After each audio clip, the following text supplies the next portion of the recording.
You're watching NRA TV with Bill Whittle.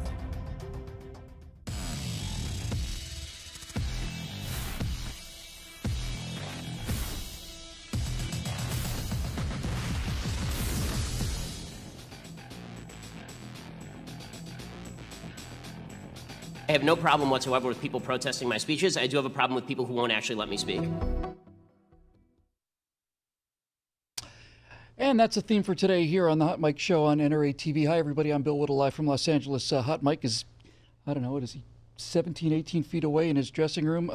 It's a cloudy day in Los Angeles, really unusual for the summer here. It's usually just baking hot, but it's actually overcast and even a little bit of rain this morning. So Mike's in his locked in his dressing room, and he's not coming out.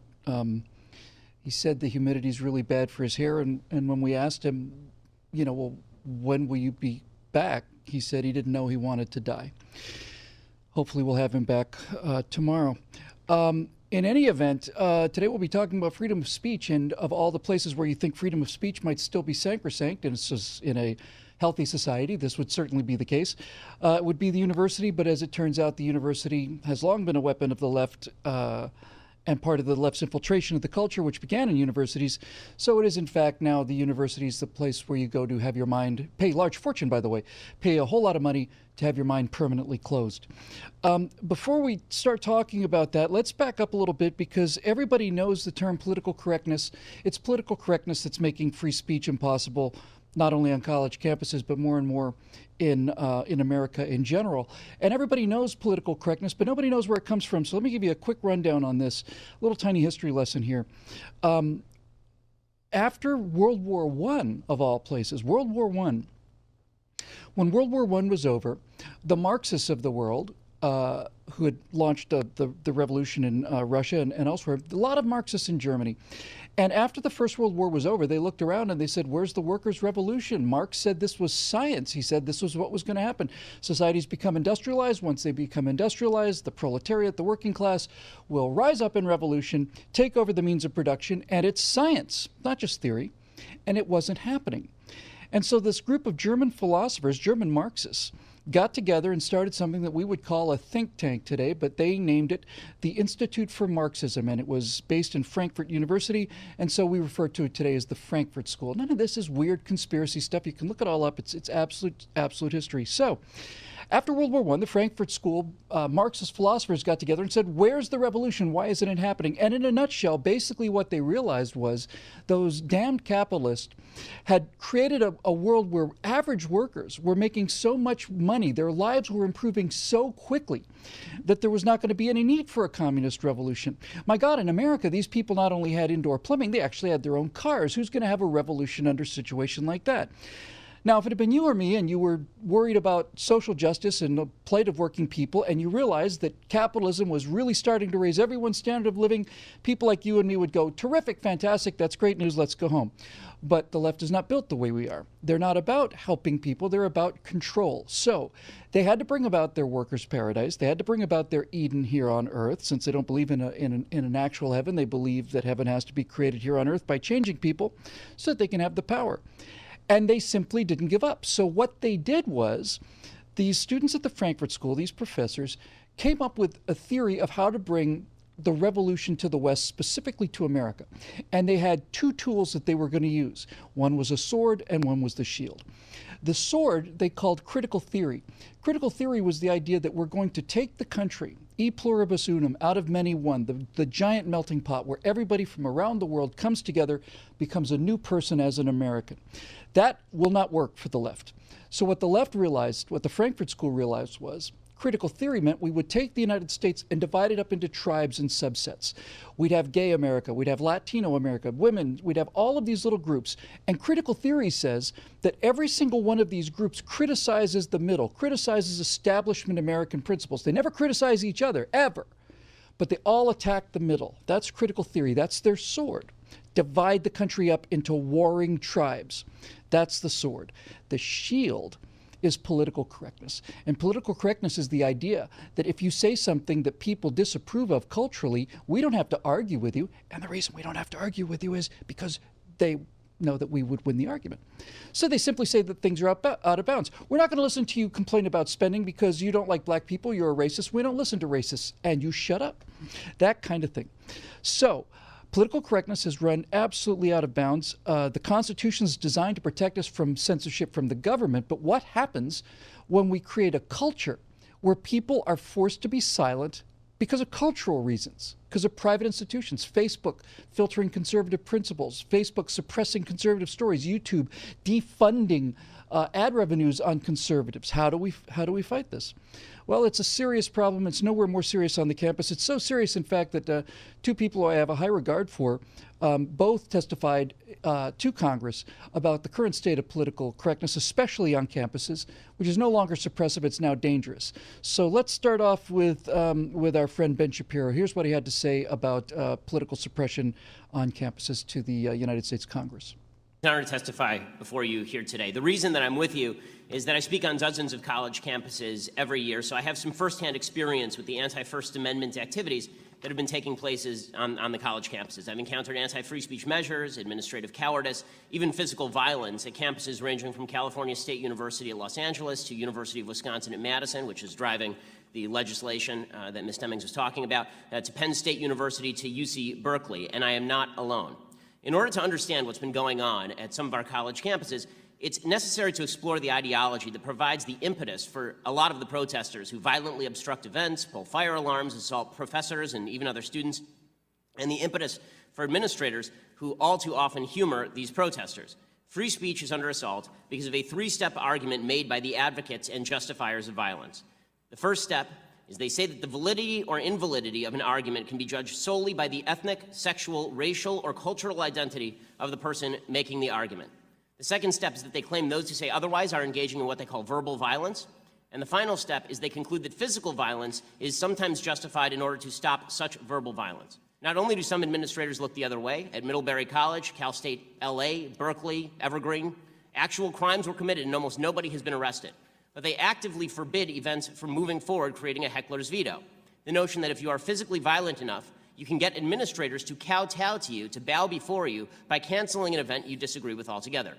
All of this destroys free speech. But just as importantly, it turns students into snowflakes, craven and pathetic, looking for an excuse to be offended so they can earn points in the intersectionality Olympics and then use those points as a club with which to beat opponents. A healthy nation requires an emotionally and intellectually vigorous population ready to engage in open debate at all times. Shielding college students from opposing viewpoints makes them simultaneously weaker and more dangerous. We must fight that process at every step. And that begins by acknowledging that whatever we think about America and where we stand, we must agree on this fundamental principle. All of our views should be judged on their merits, not on the color or sex or sexual orientation of the speaker, and those views should never be banned on the grounds that they offend someone. Thanks so much. Ben Shapiro found himself at a speaking event locked in a closet with his security, with mobs of people banging down the door calling for his death, actually. It's not a joke. Let's hear what Adam Carolla had to say. Thank you. It's an honor to be asked to speak in front of you all. First, just a quick piece of business. Do we get to keep these pads? This is going to be huge. We're talking a lot about the kids, and I think they're just that, kids. We are the adults, and I don't think we are doing the children. I mean, these are 18 and 19-year-old kids that are at these college campuses. They grew up dipped in Purell, playing soccer games where they never kept score and watching Wah Wah Wubsy.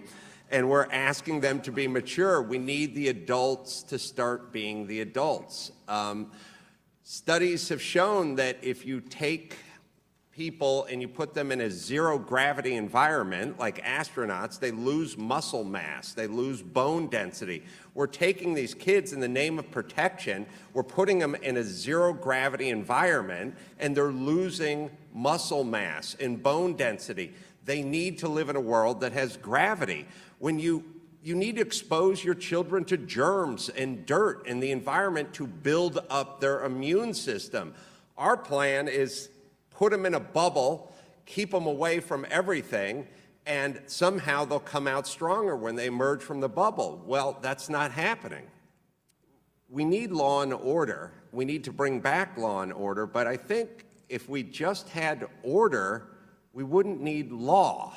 So could we just bring back order, and could the faculty and administration on these campuses act like faculty and administration, and most importantly, adults who are in charge of these kids who need some gravity in their life? Thank you.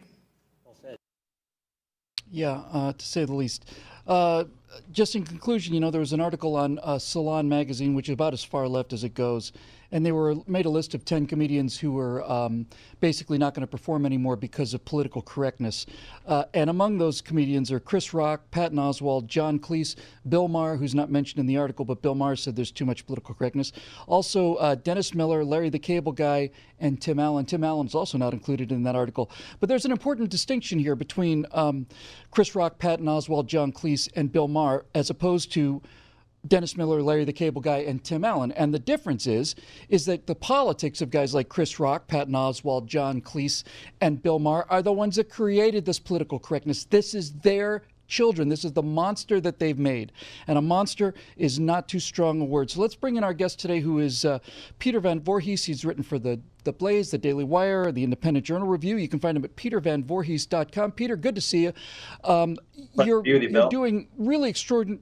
Oh, thank you. You're doing really extraordinary work out there in terms of exposing the suppression and the intimidation, and now the actual violence that's prevalent on American colleges today. What would you say to somebody in Middle America, let's say, who maybe didn't live in California or any of the coasts, and even who may not have kids in college recently?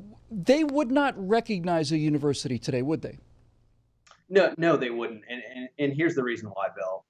Universities are no longer about education. They're about indoctrination. Because just like Ben Shapiro was saying, just like Adam Carolla was saying, and just like you were saying, these universities only want to promote the free speech that they agree with.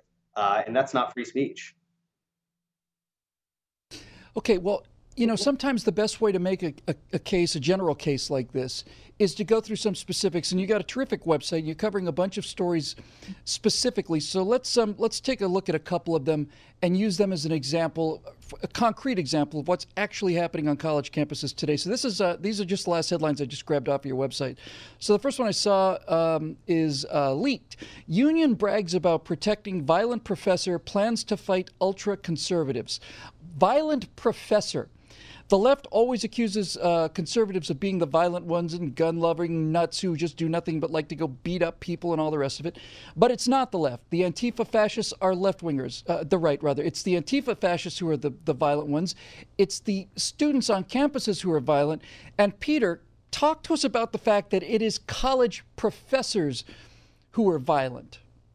Absolutely. So that was a letter leaked to me actually by a liberal professor who said he was so fed up with the political correctness, with the unions who are helping basically promote it on these college campuses. And it was in response to Professor Eric Cannon at Cal State Fullerton, who punched one of my friends for being a Trump supporter. The college Republicans were out there peacefully counter-protesting a very much larger liberal protest. And this professor went up, called them uneducated, and then assaulted them. He was placed under citizen's arrest. He was almost charged by the district attorney. And Cal State Fullerton liberal school thought it was so bad that they tried to fire him. But the union bragged in a letter that they not only got him off the hook, but that they were going to protect professors from these quote unquote right-wing attacks, saying that the college Republicans were emboldened by the election of President Trump like they were some terrorist group. It's nuts. Emboldened by the election of President Trump is exactly what they meant. And when you say emboldened, and when they say emboldened, what they mean is they're emboldened to actually speak up and fight back. That's what they're emboldened to do. All of these assaults are the result of what Adam Carolla correctly identified as the problem is there are no adults on these college campuses. There are children, and the biggest children are the professors. Peter, we remember a story not too long ago. In fact, the uncovering of the identity of this individual is in itself an amazing detective story. But it wasn't too long ago that there were protests and counter-protests. I'm pretty sure it was Berkeley. I'm not 100% it was Berkeley. And somebody had a bicycle lock, one of those big, heavy U-shaped things that you clip your bicycle to a pole to. And one of these people, these Antifa fascists in the black mask and the black boots and the black all the rest, had a bicycle lock, and there were pro-Trump people out there, and this person was beating them on the head, knocking them bloody, making them dizzy. Imagine my surprise, Peter. Imagine my shock when we find out that the person who's beating people over the head at a political discussion of just people speaking on the street was in fact an associate professor at the university. You know, I'm really not surprised by that. I mean, Berkeley, all these different colleges are crazy. Berkeley is a new level of crazy. And I'll give you a quick example of that. My great friends up there at the College Republicans, when they brought Milo Yiannopoulos to speak in February, you all saw it on national news. The campus was on fire.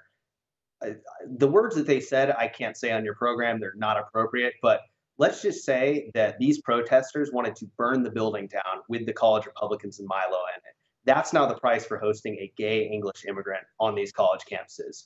Just because they disagree with your point of view, a lot of these people would be willing to kill someone for it. You know, luckily, most of them are just threats. Most of them won't act on it. But certainly people like this professor are willing to do that. And they're getting more and more emboldened as these university professors, administrators, and the fellow students don't stop doing this bad behavior. They just keep letting it going on, and it's completely unacceptable. This is, look, it'd be bad enough if these images that we saw were coming from students, and obviously they were students. There is a sprinkling of some professors in there. But the shame of it, the actual genuine disgrace of it, is not so much that it happens. The disgrace of it is that again and again and again and again, we're not talking about people arguing. We're talking about people smashing windows. We're talking about people assaulting people with a deadly weapon. All of this. And the universities not only do not discipline these people, they tacitly support them. Sometimes they openly support them. They'll ban college Republicans. They'll ban conservative speakers. They'll do all of this stuff, and they'll do backflips about, oh, well, we didn't have the proper permits, or we didn't have room to put this Ben Shapiro event on, and so on. But the colleges have created these monsters, and now we find, as you said, I'm so glad you mentioned that first article came from a leaked email. The liberal professors who created these adult children, these violent, uneducated, vicious monsters, the people that created them are afraid of them now, aren't they, Peter? The professors are afraid of their own students that they've made.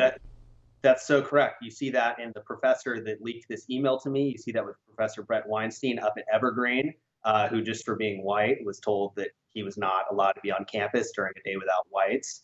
Both of those stories, you know, have gone pretty national because it's so representative of the broader problem. You know, I have professors reaching out to me from all different sides of the ideological spectrum, but a lot of people on the left saying, hey, this is crazy. This is unacceptable.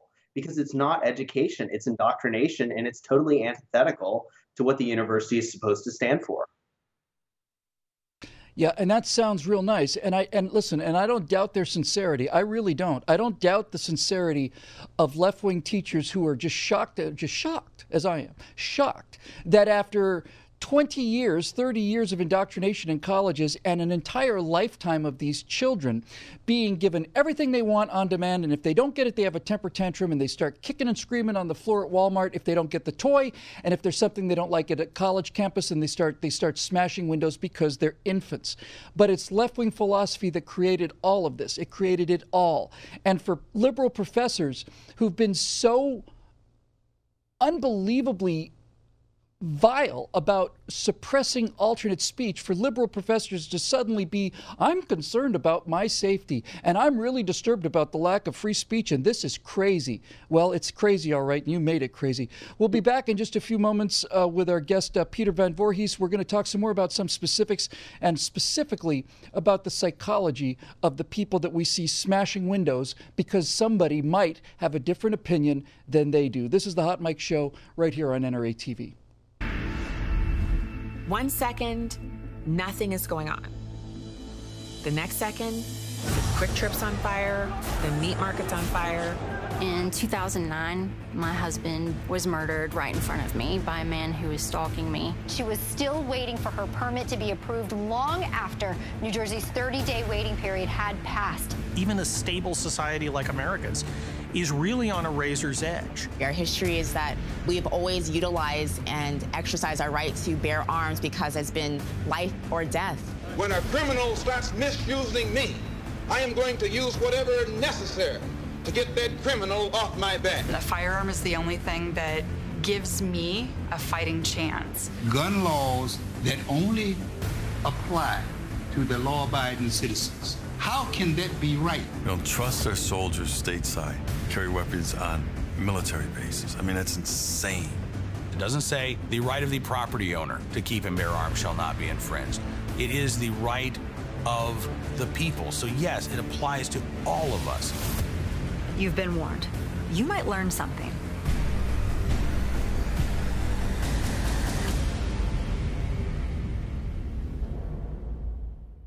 Your determination to defend individual freedom, joined with the other issues at the very heart of this race, ensured that only one candidate could receive the approval of the American people, Donald Trump. The disgraceful media attempted to manipulate your emotions. They tried to suppress your enthusiasm, your speech, your vote.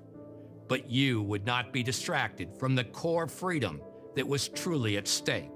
And for that, you deserve the gratitude of the entire nation. You proved the founders right, that the ultimate check and balance in this country is the American people.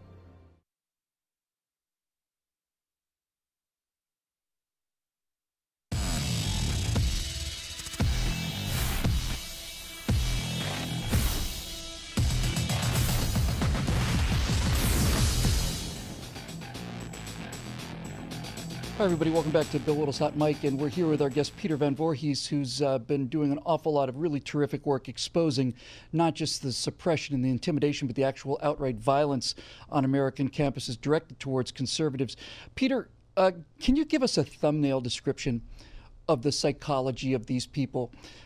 Because when you see people having this kind of a visceral, violent, emotional reaction, this kind of there's going to be a thin gay man speaking at our campus who doesn't agree with us on things, or there's going to be a relatively small young Jewish fellow who's going to be speaking about something. There's going to be a woman who probably weighs 90 pounds soaking wet going to come and speak about things we don't agree with. They react as if they are under physical assault. They're showing the signs of a physical fight or flight reflex to ideas. What is it about these people that is so unformed and so underdeveloped that they see any kind of an opinion different than theirs as a physical threat to their survival? Well, Bill, it's really a culture of victimhood on these college campuses. You know, and the professors and the administrators, they're totally promoting it for the students. These students feel that if any of their ideas are challenged, if any of their pre-existing notions about the world are challenged by a speaker, by another student, by a professor, that they are then victimized. It is then personal violence against them. Because to them, as Ben Shapiro said in the clip we played earlier, to them, words are violence. That's the current state of affairs. Yeah, they're violent because they've been so coddled and so protected as children. And as Adam Carolla said, if you play soccer and you're never allowed to lose, or just the fact we're playing soccer, if you play baseball, let's say, and you're not allowed to lose a game, we're not going to keep score. Because if we keep score and a team loses, that's going to hurt the self-esteem of the team that loses. I was on a Little League baseball team in my first year there. We were 0-10. We didn't win a single game. My self-esteem came from the fact that when we did win a game, I felt good about it. But they've got this thing backwards, don't they? They think that we're going to give you self-esteem and then you're going to go out and succeed. But the definition of self-esteem is overcoming obstacles and overcoming hardship. That's what makes you feel good about yourself, not being given things all the time.